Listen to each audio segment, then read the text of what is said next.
देहिनस्मिन् यथा देहे कौमारं जरा तथा देहांतरं प्राप्ति धीर स्वतः नमयेत्. So, this is a statement by the Supreme Personality of Godhead, Bhagavan. Yes. You are not this body.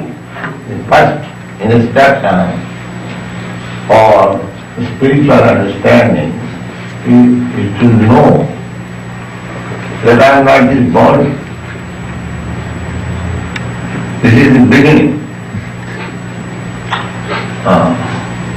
The so-called yogis, they are exercising the body, studying the psychology of the mind by charts, by so many humbugs, but our pleasure is that we are not this body. And what is the question of exercising the body and spiritual realization? If I am not this body, then how I can realize myself simply by some gymnastic process?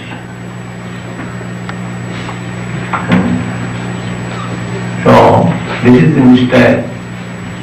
The Gurmis, Gyanis and the Yogis. The Gurmis, pretty worker, materialistic person, they want bodily comforts.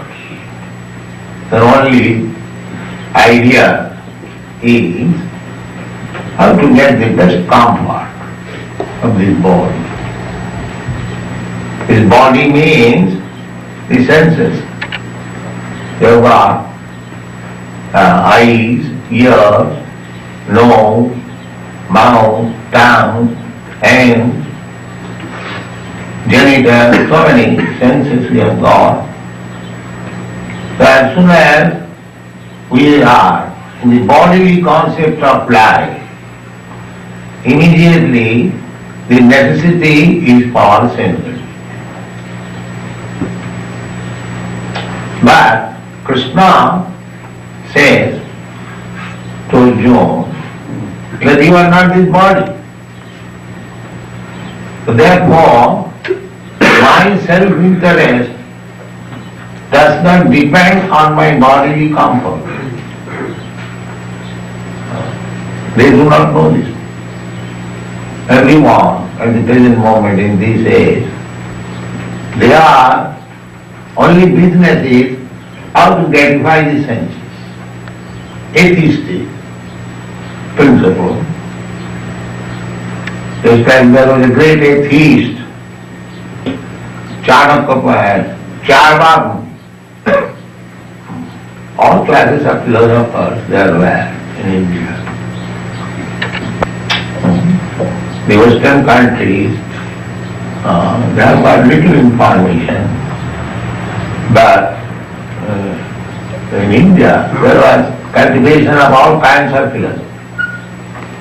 The atheist philosophy was there. Charvak Muni is the chief of the atheist class of philosophers. So he said, hedonism, the Western philosophy is hedonism. That eat, drink, be merry and enjoy. This philosophy. So long you have got this body, eat, drink, be merry and enjoy. The Charvak Muni also said like that. Rinam kritya dhritam vivek. In India, bodily enjoyment means first tongue. Tongue is enjoyment everywhere, here also. tongues in here. So if we want to control our senses, therefore Bhaktivinoda Thakur,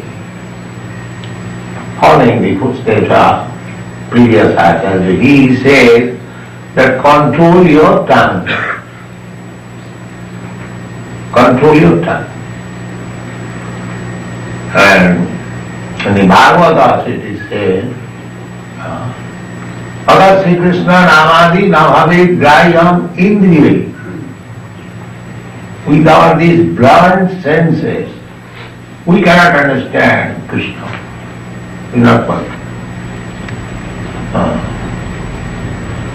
These senses are so imperfect that you cannot acquire any perfect knowledge, material or spiritual, by the sense. That is not possible.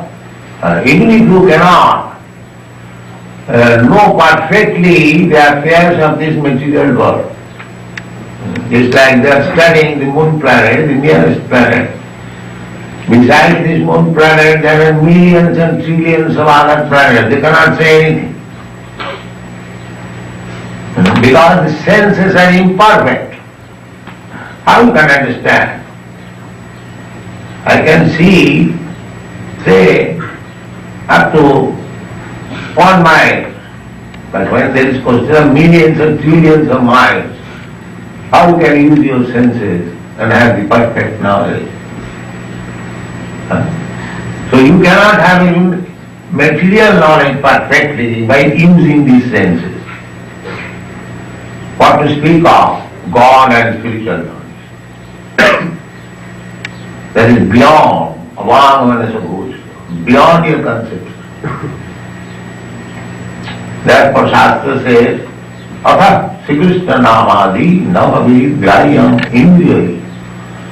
If you want to know God by mental speculation, that is Frog philosophy, Dr. Frog, calculating Atlantic Ocean, sitting down in the well.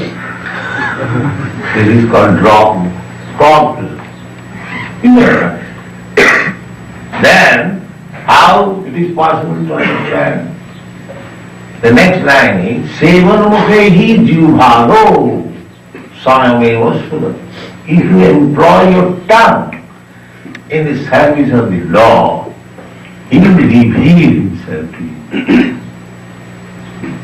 He will reveal. Revelation. So therefore, you have to control the tongue. What is the tongue's business? The tongue's business is taste and vibrate.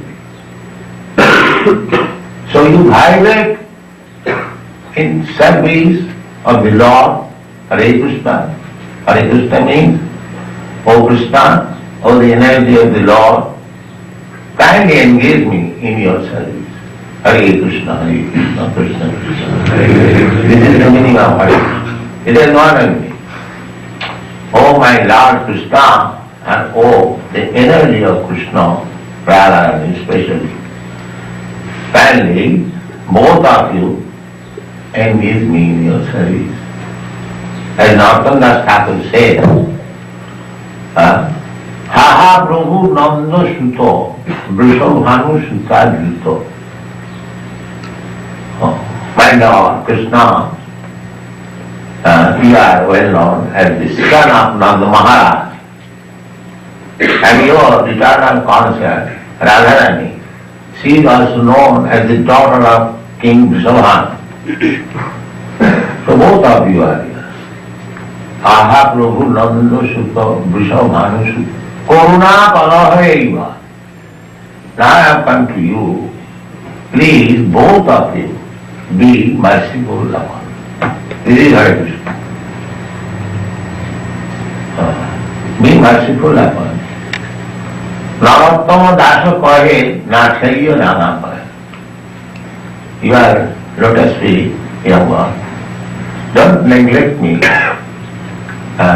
or puja with your lotus feet.